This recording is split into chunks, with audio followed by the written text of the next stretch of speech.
Good afternoon. Today is Friday, September 15th, 2023. My name is Ebony Love, and I'm located in Jacksonville, Florida.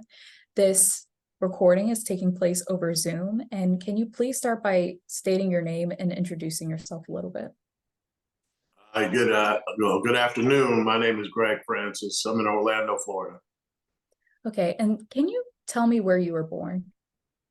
I was born in Panama in Central America, in actually the Panama Canal Zone. And how did you make it over here to America? Uh, like I said, I was born in the Panama Canal Zone, but my mother met my stepfather, who was in the Navy at the time. So they got married, and ultimately, when his tour of duty was over in Panama, moved back to Orlando, Florida. And so were you born on a military base? I was not. I was both of my natural parents are Panamanians. I was born in the Canal Zone, so I guess it's not really the military base, but in the Canal Zone, there were, I was born in a hospital there. And what age were you when you came to Orlando? I came to Orlando when I was about, it was either 7 or 8 years old. I barely spoke English. Spanish was my first language at the time. And how was that like coming to America, being 7 years old, and kind of trying to, come into an educational system that values English and values conformity over anything else?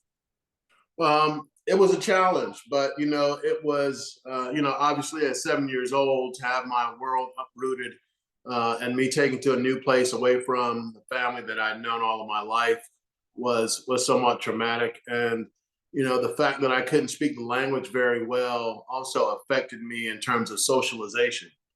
Um, the reality of it is, though, from an educational standpoint, I was way ahead. When I was in kindergarten, they offered to put me up into third grade based upon my reading level and my ability to do simple math. So it was certainly a challenge, because of the new atmosphere, the new socialization that was necessary, but one that ultimately, after going in and being a little reclusive as a kid, the older I got, the more I played sports, the more social I got to be with others. And what sports did you play?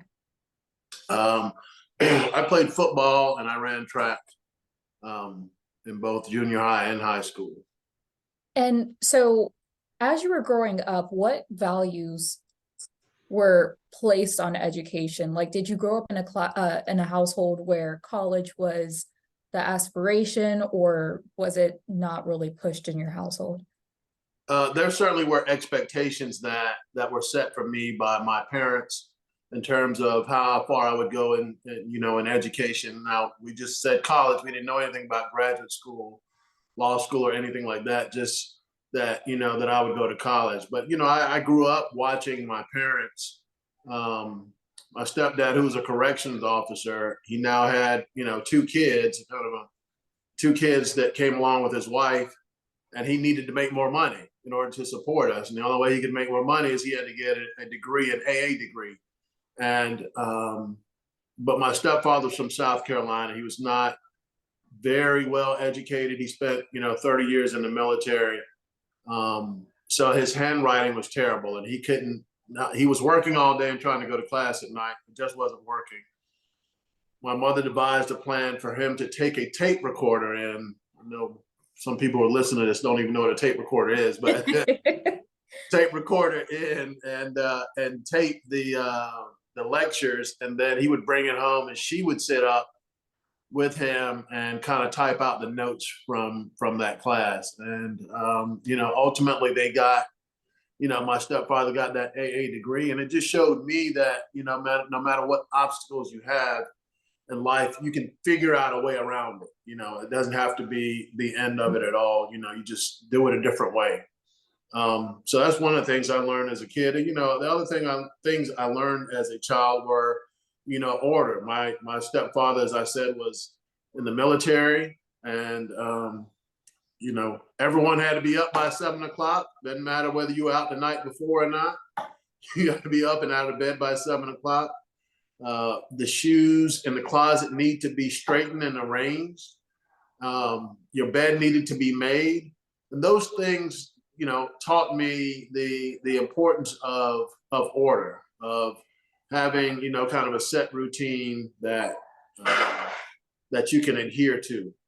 One thing that, that's really good is about, making your bed. If you make your bed every day, you've already accomplished something for the day. And it starts, it builds momentum from there.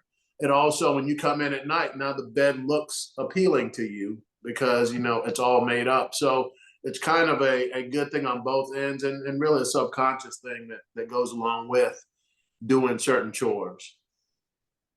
And so people listening to this recording, you should know what a tape recorder is, only because that's what I use when I do my in-person interviews. And so I have this handheld recorder, and that's how I do the in-person interviews. But I really love that story about your parents working together to finish his degree, because it kind of tells us a story of you don't have to conform. I've already said that term earlier in the conversation. You don't have to conform to this. I go to school, I take the notes, I have to do X, Y, and Z to be successful.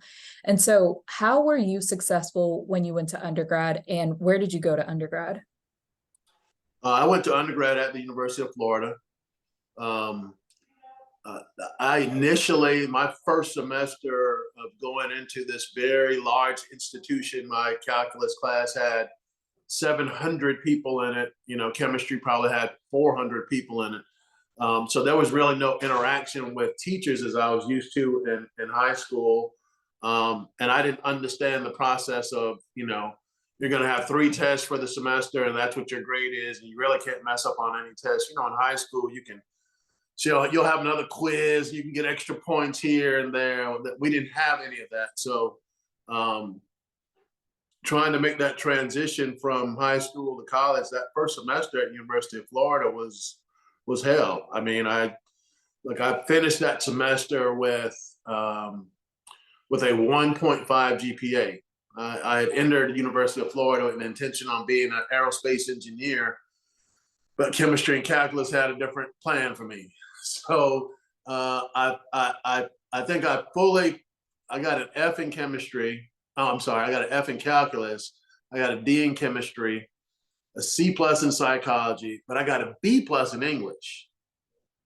And that really should have been assigned to me then, that, I needed to gear my ultimate career towards something that is either writing or speaking, because that's what I seem to excel at.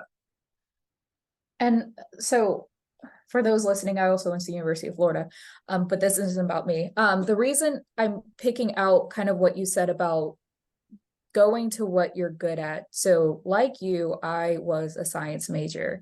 And so I was going through these science classes and I hated them. I hated them so much. I stopped when I got to organic chemistry too. And I was like, I can't do this anymore. And so I was like, I really love history, and I love being able to tell these stories and like see why society is the way that it is.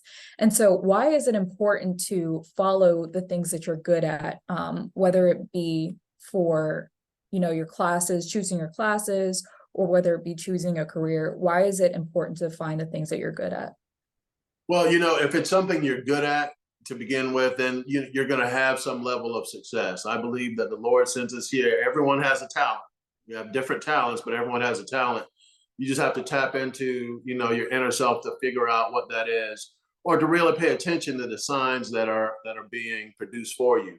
Like I said, I wanted to be an engineer, but because that's what most of the kids in my calculus class and my gifted classes in high school wanted to be, some type of engineer. So I thought I wanted to be an engineer. I went to University of Florida.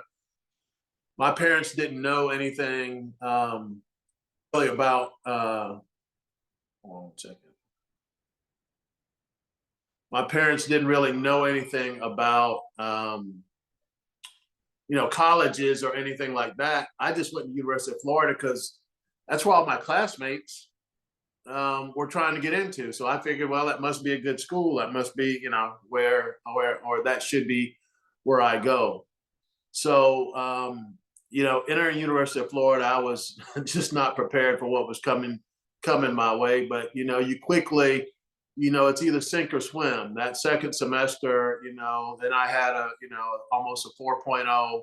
I went to summer school, almost a 4.0 as well. But that was because I just changed what I was doing. Right after class, I would go to the library and study the notes that I had just taken that day and do whatever reading I needed to do. But it was a matter of changing that routine. But that takes a lot of introspection. That hey, I did it wrong, or I'm doing it wrong, and I need to do something different. And so, what was your eventual degree in? My eventual degree was in criminology. After I had bombed my first semester of undergrad, and then I pledged Kappa Alpha Psi, and that also the time spent with my brothers took away from my grades for a while. So at UF you have to apply to an upper division school. I applied to journalism, they wouldn't let me in. I applied to poli sci, they wouldn't let me in. The only one they would let me in, only school that would let me in was criminal justice. And ironically, when I told you about my stepfather getting his degree and my mom and him listening to the tapes, that was right on the other side of the wall of the bedroom that I grew up in. And I thought to myself, I would never do criminal justice. This is so boring just listening to these recordings of these professors. I'll never do that. And ironically, that's exactly what I ended up getting my undergrad degree in.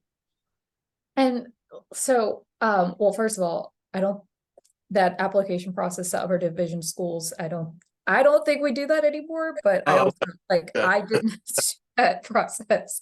But you do have to go through an extended process if you want to graduate with and higher honors. Right. So that is still a thing. Right. So you get your criminology degree. When did you know that you wanted to be a lawyer?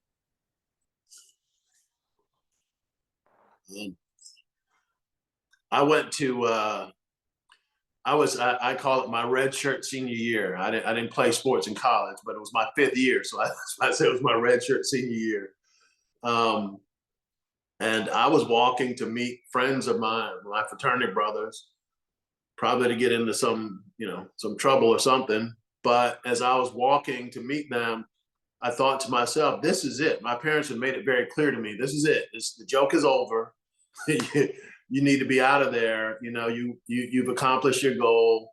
You're getting a degree. You need to be out of there. And I thought to myself, I'm having such a good time here in Gainesville with my fraternity brothers. These are my friends. I wonder how I could just stay in Gainesville. And as I was walking by the bookstore, I remembered I had earlier in my undergrad career, I dated a girl who was in law school, and she was always available. She seemed to always have a bunch of free time. So I was like, that's it. I'm going to go to law school. And that way I can stay here in Gainesville. Did not say anything to my parents. I had a couple dollars in my pocket. I went in the bookstore and I bought one of those, LSAT for dummies or LSAT. And I found out when the LSAT was, it was 40 days away. I divided the book into like 40. And I went, every night I would work on that and take the LSAT. My application was late. But, as they say, that God has a way of showing you purpose and taking you to your purpose. Although my application was late, once I got in and because it's a rolling admission, once I got in, I was awarded the Virgil Hawkins Scholarship because, once I'd gotten in, this question still was, how was I going to pay for it? Like I said, my parents had said that, they did what they were going to do. So it was certainly a blessing to get that Virgil Hawkins Scholarship, which essentially paid for, probably 90% of my law school education. And what year did you start law school? Started law school in 1991. Okay. And so, Graduated in 94. okay, for context for people who are listening to this conversation. So Virgil Hawkins was the man who basically desegregated public law schools in the state of Florida. What happened was he was a student at Bethune-Cookman University, and he wanted to go to law school. And so he and 4 other students applied to the University of Florida. At this time, they were the 19th students to apply to graduate schools at the University of Florida and get rejected. But this class of students sued the state of Florida for admission, and it was around the same time that a United States Supreme Court case, Sweat versus Painter, was being decided. The year after they applied in 1949, Sweat versus Painter came out in 1950, and it said that the University of Texas School of Law had to admit a Black student to their school, whereas the University of Texas wanted to just create a Black law school instead of admitting Black students to their law school. And so Florida decided that they did not want to follow that precedent and basically put Virgil Hawkins through 10 years of litigation. And his attorney was Constance Baker Motley, who was the first Black woman appointed to a federal bench. I say and give all this context because you came to the school in 1999. Is that what you said?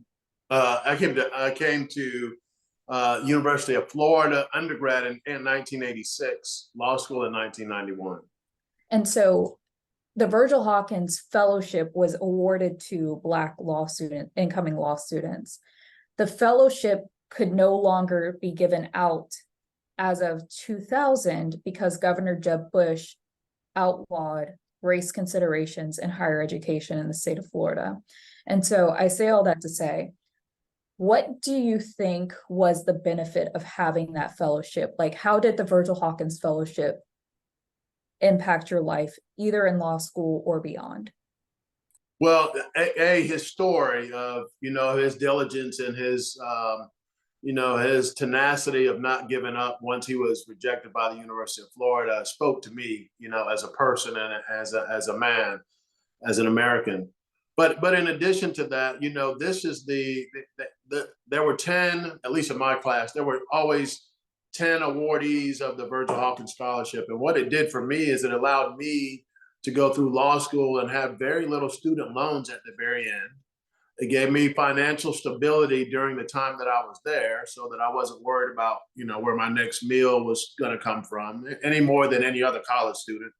But, it set me up for success, I believe, because I graduated with very little debt.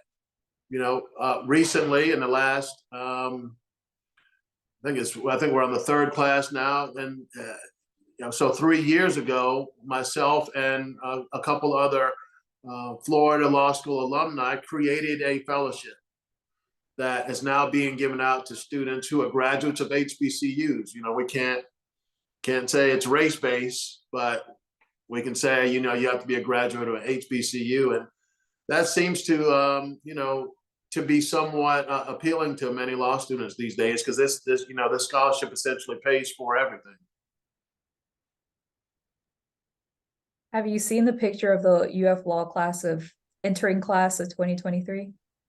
I've had 3 or 4 discussions about that yesterday, and I'm scheduled to talk to the dean as well, because of that. Now, the one thing I will tell you that's interesting, though, and I don't know if you know Yolanda Cash Jackson, it was kind of brainchild behind this whole thing, but in her discussions with the law school, it was found that there were actually 38 Black law students who were admitted.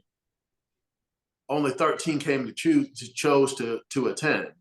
And I think, personally, it's because of the current state of the political affairs here in Florida that kids don't want to, those aspiring students don't want to come to Florida. Yeah. I don't know if you want to reflect on that more, but again, my personal, and this isn't about me, but the HBCU scholarship was announced during my presidency as the Balsa president at UF. And it was weird because we knew that it was in the works, but it was announced when the dean at the time wouldn't allow a Black professor to teach critical race theory. And so there was a lot of media coverage over Professor Michelle Jacobs not being allowed to teach critical race theory. And during that press coverage, that's when the announcement was broadcasted widely, and it wasn't just in circles that we knew about. And so I don't know if you have any reflections about that, or if you want me to ask another question. I don't, I didn't know anything about the timing. I'm not sure that I knew what was going on, you know, in terms of the limitations on teaching critical race theory at that time.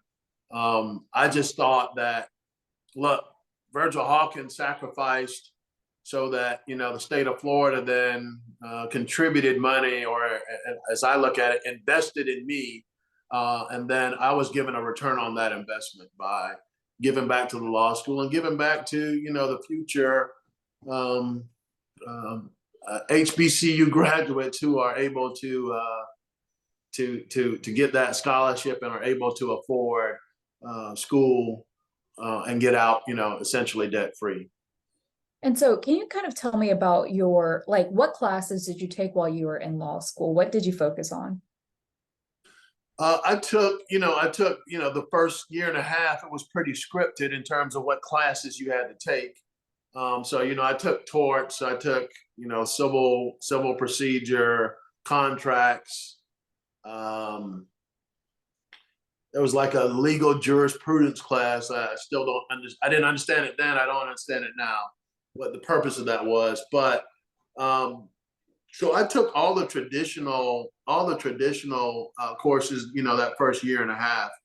I got a C plus, I think, in torts, but I love torts.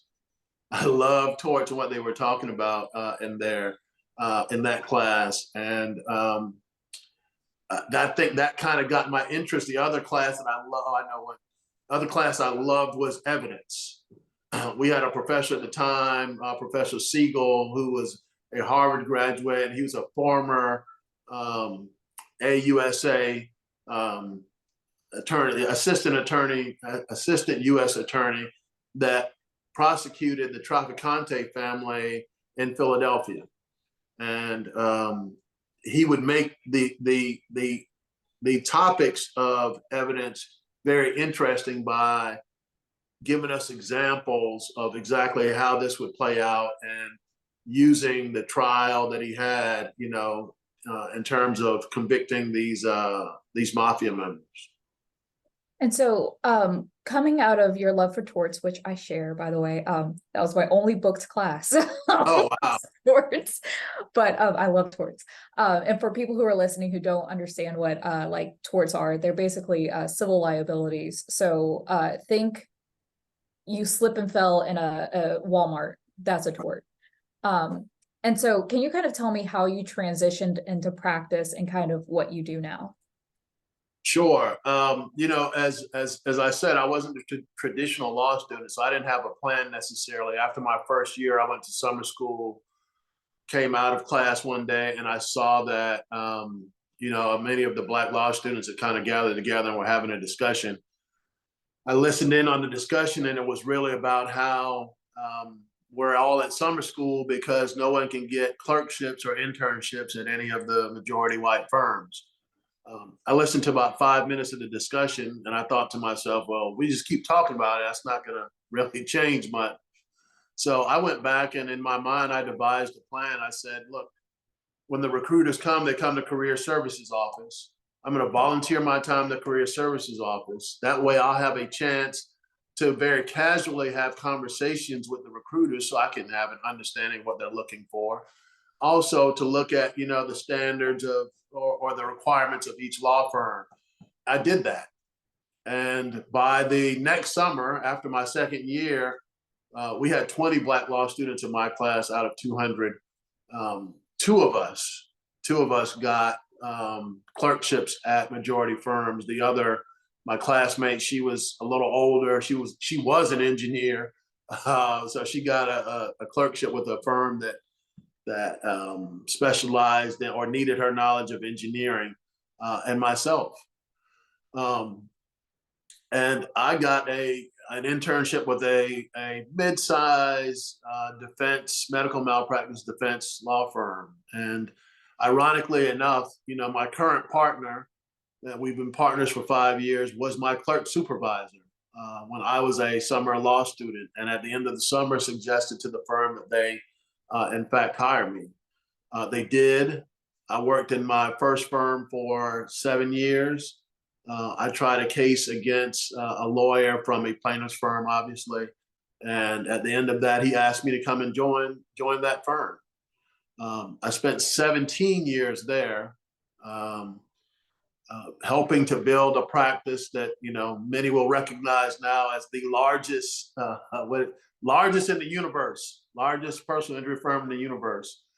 Um, but I was the first Black lawyer to work at Morgan and Morgan, actually Morgan, Collin and Gilbert at the time, and helped expand that to different areas, opened offices in Atlanta, in Jackson, Mississippi. And it was when I was in Jackson, Mississippi that, I kept hearing this discussion about Black farmers and the mistreatment of Black farmers.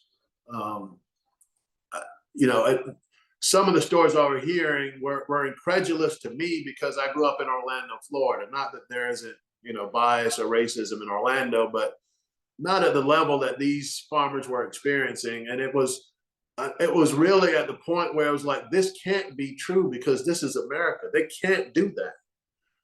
And the more I heard, the more interested I became. And then one day, a couple of farmers called. I said, the next call that comes in about farmers, we weren't advertising for this. Next call that comes in that are some farmers, let me talk to them. And, within a couple of days, somebody else had called. I got on the phone. It was two brothers. One was in Texas, one was in Oklahoma. And they said, we got to tell you our story. And I said, I want to hear your story, but I'm in Jackson, Mississippi. You guys, you're in Oklahoma, you're in Texas. They said, we'll be there in the morning. And when they said they'd be there in the morning and actually showed up, I knew that this was something serious. It wasn't something that was being made up. It wasn't something that, was being exaggerated, but in fact, an injustice was going on in terms of Black farmers. And when you think about the history of America and the history of farming period, I mean, when we finally did have the Emancipation Proclamation, 90%, 95% of all former slaves, the one thing they could do is farm. That's what they were forced to do. So you're talking about a group of people that got out of slavery, pulled themselves up by their own bootstraps, became phenomenal entrepreneurs just to be able to farm. And, probably in the 1920s, 30% of all food that was on American tables was grown by Black farmers. That number has greatly decreased now. Everyone understands the value of land, and Black farmers have lost probably 90% of the land that they once held here in America. So, tongue-in-cheek question. So you're saying that Black people didn't benefit from slavery? Yeah, I know. Shocking, huh? Shocking. So my question is, like, if you could explain to someone who doesn't understand anything about kind of like labor laws or farm work or anything like that, in very plain terms, can you describe what the injustice is that you're alluding to? Sure. And again, these are going to sound very basic, but these are very true. But let me give a little bit of background, context of background. After the Emancipation Proclamation, America was still concerned about its security, and you're only as secure as your food sources, that you have enough produce to be able to take care of your population. So the government created the USDA, United States Department of Agriculture, in order to aid farmers and ensure and kind of shore up or give an infrastructure of how the government would interact with and help farmers. There are a number of different programs that the USDA has. They change every time there's a new farm bill. But essentially what they do for farmers is one of two things. You either, if there's a disaster or something like that, then they may come in and give you some subsidies. But mainly, if you wanted to buy new equipment, more equipment, if you want to buy more land, a lot of times, the banks weren't loaning money out to these farmers, but the government had an interest in making sure that these farmers stayed financially stable. So they would give out, farm loans and or other subsidies to farmers in order to shore it all up. Well, you know, the stories I heard about Black farmers going into the USDA office and requesting assistance are incredulous. I mean, sometimes they would say, "Get out of here," or they may get the runaround. "Hey, you're in the wrong office. We're out of it in Orange County. You need to go to Seminole County." And then when you go to Seminole County says, "What are you doing here? You live in Orange County." And you kind of go back and forth. And if you know anything about farming, you know that the timing of placing the crops is important. If you don't plant them by a certain time, you can't expect that return on investment that you would if you were able to do it in a timely fashion. So a lot of Black farmers just started faltering. This part is Greg Francis on it. The other thing that happened too that I think is very important and that I've seen from kind of being involved in this and studying this is, growing up on a farm, it's very hard work and it's very family oriented. By Black farmers losing these farms, it not only took away generational wealth, but it also took away, that sense of family, that sense of being together and working together. But what I found in dealing with the Black farmer case in particular is, I knew we would have large meetings in Mississippi. I couldn't understand or I couldn't fathom why we were having large meetings in Chicago and in Detroit. But after going and talking to, the potential claimants in those areas, what happened was, Black farmers would work hard and they send their kids to college.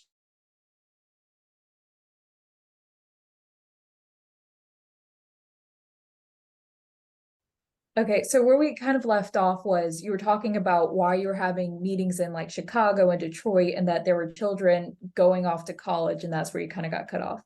Right, sure. These kids were going off to college and getting, the children of the farmers were going off to college, getting education, learning different trades, different vocations. But the last thing they wanted to do many times after watching their parents, live through the trudgery of being denied loans and struggle to keep the family together and to make a living, last thing they wanted to do was go back to that farm. So they went to places like Chicago, Chicago, believe it or not, is like Mississippi North. If it's a Black person in Chicago, it's probably 50-50 chance that they aren't, one generation removed from Mississippi. But they went to Chicago. They also went to Detroit, to work in the automotive industry, which is fine, and it shows some progress. But the problem with it is now you have the children who are going to inherit the land now dispersed all throughout the country. We as a race have not done a very good job of probate planning, to having wills and devising how land will be divided and when it's divided. As a result, if it's a parent and they have 7 kids, now you got to get 7 people to agree on one course of action. What has happened over and over and over and over again, and it's still happening now, as a result of that, someone just throws their hands up, then someone else throws their hands up. Next thing you know, a third party has come in from the outside, is paying the tax bill on that land because it's delinquent.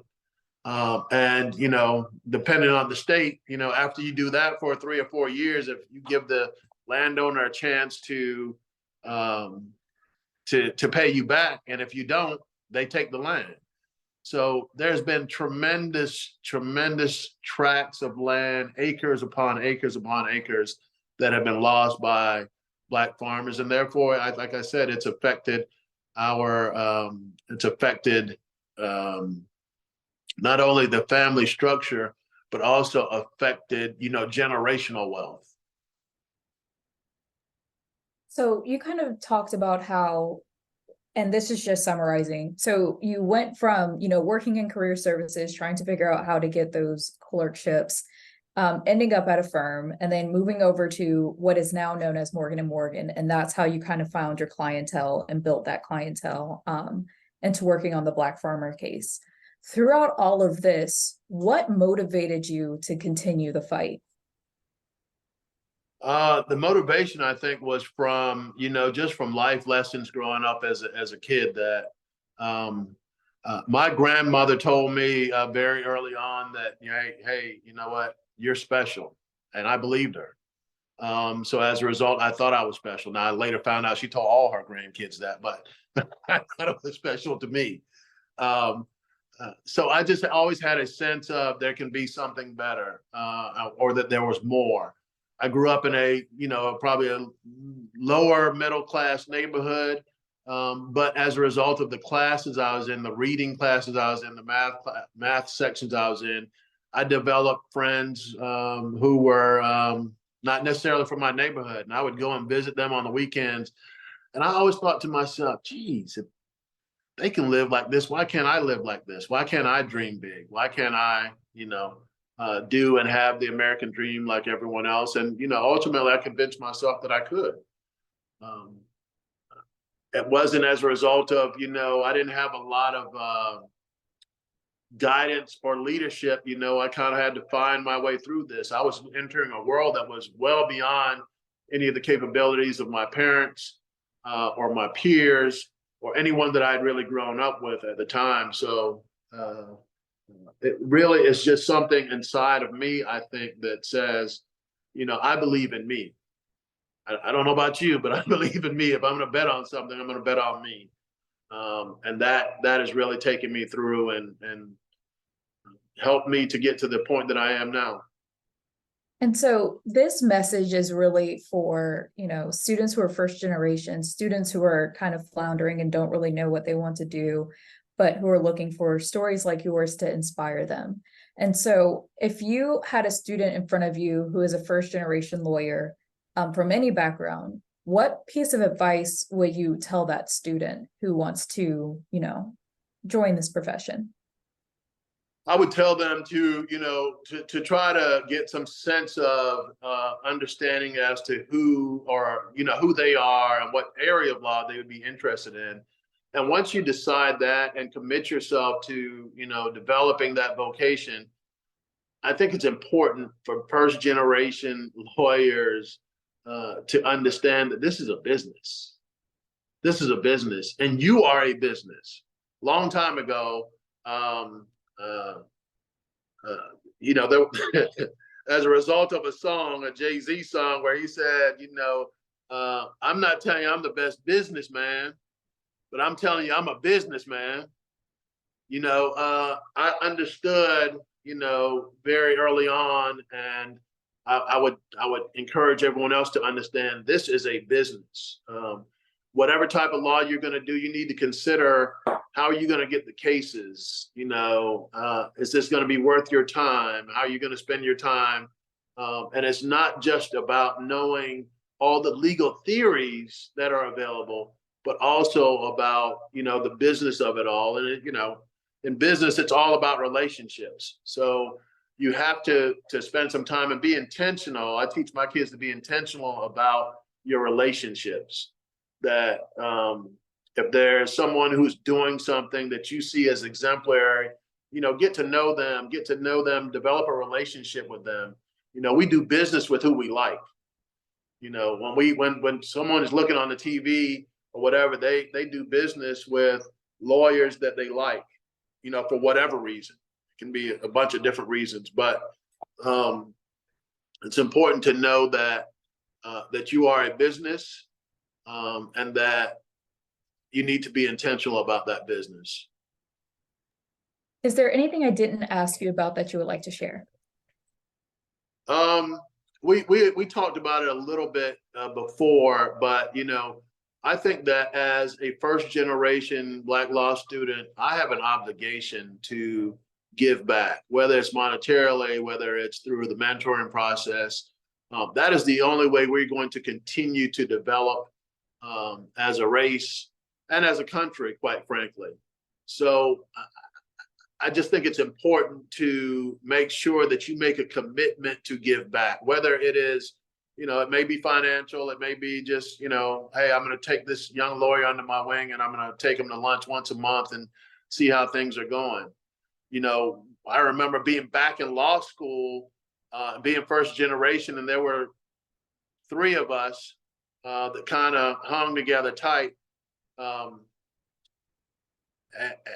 And we felt like we were falling way behind because our classmates were asking questions that we didn't even think of.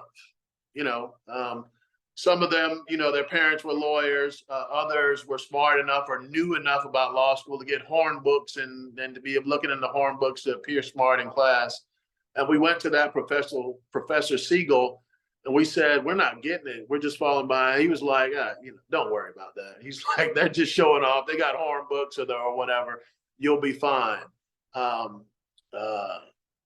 So he kind of gave us the confidence to continue to go on. So I think that it is, you know, my life's mission or part of my life's mission is to make sure that I pour back into the pool that could produce the next, you know, Thurgood Marshall, the next, you know, Barack Obama.